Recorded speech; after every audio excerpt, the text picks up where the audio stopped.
بسم اللہ الرحمن الرحیم۔ السلام علیکم، آپ دیکھ رہے ہیں الف نیوز اور میں ہوں آپ کے ساتھ ماجد علی۔ شامل کرتے ہیں آج کی ہیڈ لائن۔ چین نے افغانستان کے اثاثے ضبط کرنے کے امریکی اقدام کو ڈاکہ قرار دے دیا۔ اسرائیلی صدر کے دورہ انقرہ سے قبل ترکی کا اعلیٰ حکام پر مشتمل ایک وفد اسرائیل بھیجنے کا اعلان۔ یوکرین پر روس کے حملے کا خطرہ سنگین تر ہو گیا، امریکہ نے خطرے کی گھنٹی بجا دی۔ یوکرین کے معاملے پر پیوٹن اور جرمن چانسلر کا میڈیا کے سامنے اختلاف رائے۔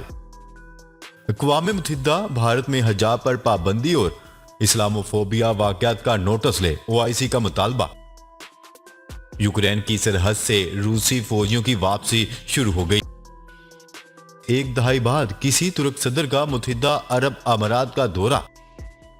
برطانوی عدالت نے بانی متحدہ کو دہشت گردی پر اکسانے کے الزامات سے بری کر دیا۔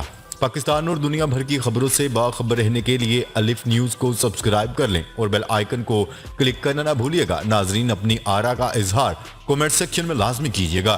ہیڈ لائنز آپ نے جانی، اور بڑھتے ہیں خبروں کی تفصیلات کی طرف۔ چین نے افغانستان کے آدھے اثاثے ضبط کرنے کے امریکی اقدام کو ڈاکہ قرار دے دیا۔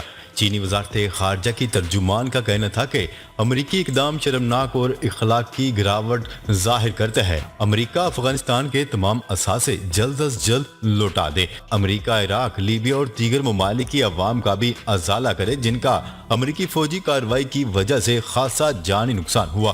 واضح ہے کہ امریکی صدر جو بائیڈن نے چند روز قبل افغانستان کے منجمد $7 ارب کے فنڈز میں سے آدھے 9/11 حملے کے متاثرین میں تقسیم کرنے کے صدارتی حکم نامے پر دستخط کیے تھے۔ طالبان کی جانب سے جاری کردہ بیان میں امریکی حکومت کے اس عمل کو اخلاقی انحطاط اور چوری قرار دیا گیا تھا۔ یہ امر قابل ذکر ہے کہ طالبان کے کنٹرول میں آنے کے بعد سے افغانستان میں معاشی حالات بری طرح متاثر ہو رہے ہیں۔ واضح رہے کہ اقوام متحدہ نے بھی 2022 کے وسط تک غربت کی شرح 97% تک پہنچنے کا خدشہ ظاہر کیا ہے۔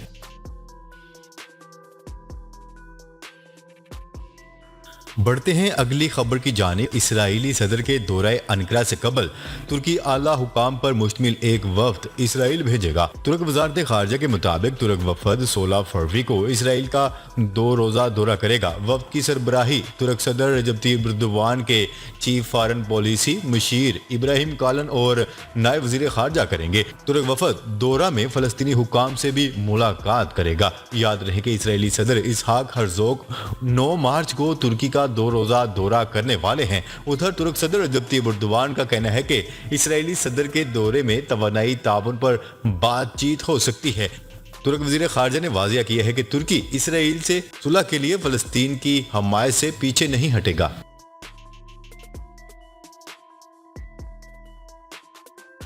بڑھتے ہیں اگلی خبر کی جانب۔ یوکرین پر روس کے حملے کا خطرہ سنگین تر ہو گیا۔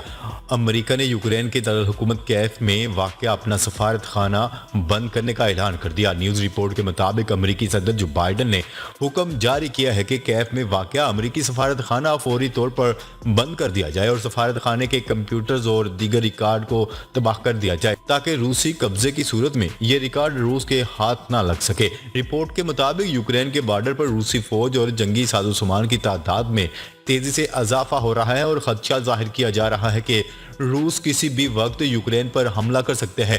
مغربی ماہرین کا کہنا ہے کہ روس کی طرف سے یوکرین پر حملہ تیسری عالمی جنگ کا پیش خیمہ ہو سکتا ہے۔ ادھر امریکی صدر جو بائیڈن کی طرف سے برطانوی وزیراعظم بورس جانسن کو بھی آگاہ کیا گیا ہے کہ یوکرین کی صورتحال بہت نازک ہو چکی ہے۔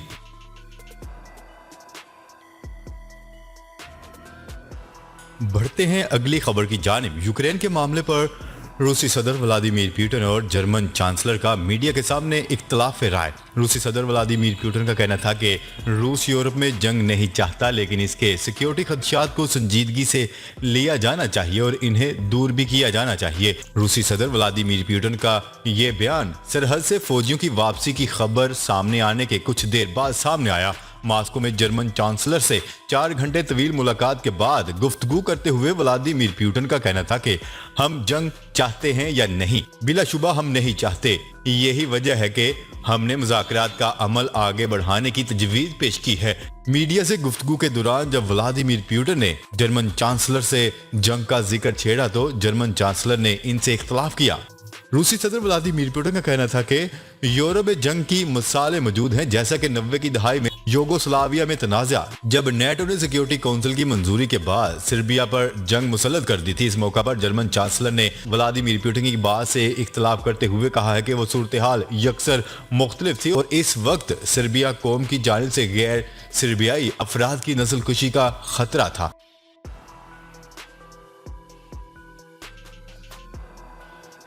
बढ़ते हैं अगली खबर की जानिब। इस्लामी ममालिक की तंजीम OIC ने भारत में मुस्लिम नस्लकुशी की धमकी, बढ़ते हुए इस्लामोफोबिया वाक़यात और हज्जाब पर पाबंदी पर तशवीश का इजहार करते हुए मुतालबा किया है कि मोदी हुकूमत मुसलमानों के खिलाफ तशद्दुद के वाक़यात को रोके। आलमी खबरसां इदारे की रिपोर्ट के मुताबिक OIC की जानिब से जारी बयान में भारतीय रियासत कर्नाटक, उत्तर प्रदेश और मध्य प्रदेश के तालीमी अदारों में हज्जाब पहनने पर पाबंदी को मजहबी आज़ादी की खिलाफ वर्जी करार दे दिया।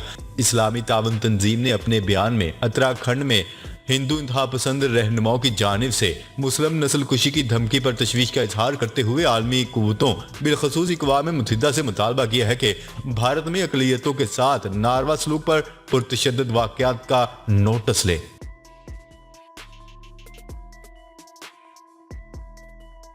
बढ़ते हैं अगली खबर की जानिब। रूसी फौज के एहलकार यूक्रेन की सरहद से वापस अपने फौजी अड्डों में लौटना शुरू हो गए। आलमी खबरसां इदारे की रिपोर्ट के मुताबिक रूसी वजारत दिफा की जानिब से जारी बयान में कहा गया है कि मशकों के बाद फौजी एहलकारों को यूक्रेन की सरहद से वापस फौजी अड्डे बुला लिया गया है। यूक्रेन के वजीर खारजा ने सहाफ़ियों से गुफ्तगू में कहा है कि हम और हमारे इत्तेहादी रूस को मजीद पेशकदमी से रोकने में कामयाब हो गए हैं। वजीर खारजा ने पुरमसरत लहजे में मजीद कहा है कि ये फरवरी का वस्त है और आप देख रहे हैं कि सफारतकारी मुसलसल काम कर रही है।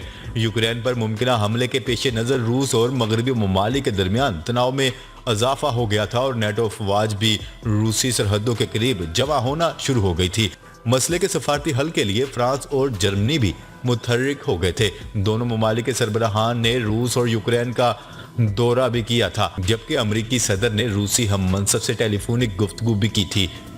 अमेरिका और बरतानिया यूक्रेन पर हमले की सूरत में रूस पर इक्तिसादी पाबंदियों का अंदिया दे चुके थे, जबकि रूस ने भी मगरबी ममालिक के बजाय चीन को LNG की फरोख्त का मुआहदा किया है।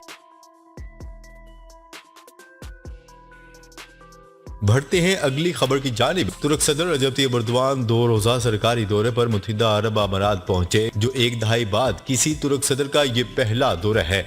आलमी खबरसां इदारे की रिपोर्ट के मुताबिक मुत्तहिदा अरब अमारात से दहाई से इलाकाई तनाज़ात और कशीदा ताल्लुकात के खात्मे के लिए अबू ज़हबी पहुंच गए, जहां इनका शानदार इस्तकबाल किया गया। तुर्क सदर रजब तैयब एर्दोगान ने यह दौरा वली अहद शेख मोहम्मद बिन ज़ैद अल नहयान की खसूसी दावत पर किया, जो नवंबर में तुर्की गए थे और तनाज़ात के हल की ख्वाहिश का इजहार किया था। नवंबर में शेख मोहम्मद बिन ज़ैद अल नहयान के दौरा के बाद मुत्तहिदा अरब अमारात और तुर्की में सरमायाकारी के लिए $10 बिलियन के मुआहदों का ऐलान हुआ था, जिससे मैशत की तबाहाली और महंगाई की शिकार तुर्की को मुश्किल दौरे से निकलने में मदद मिलने की उम्मीद है।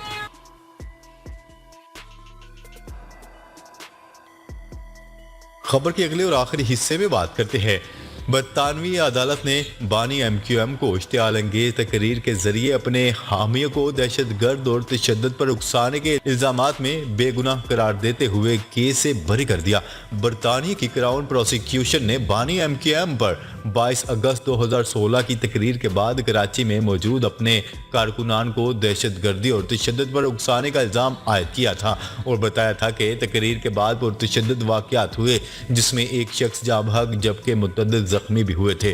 बरतानवी क्राउन प्रोसिक्यूशन सर्विस अदालत में बानी MQM पर आए इल्जामात साबित करने में नाकाम हो गई, जिसके नतीजे में अल्ताफ हुसैन को दोनों इल्जामात से बरी कर दिया गया। दूसरी जानिब बरतानिया में मुकीम पाकिस्तानियों की जानिब से अल्ताफ हुसैन पर तशद्दुद के लिए उकसाने के इल्जामात आयद किए गए, जिन पर बरतानवी पुलिस गुज़िश्ता चंद बरसों से तहकीकात कर रही थी। جی تو ناظرین اب تک کے لیے اتنا ہی، مزید خبریں لے کر بہت جلد آپ کی خدمت میں حاضر ہوں گے، تب تک کے لیے اپنا خیال رکھیے گا، اللہ نگہبان۔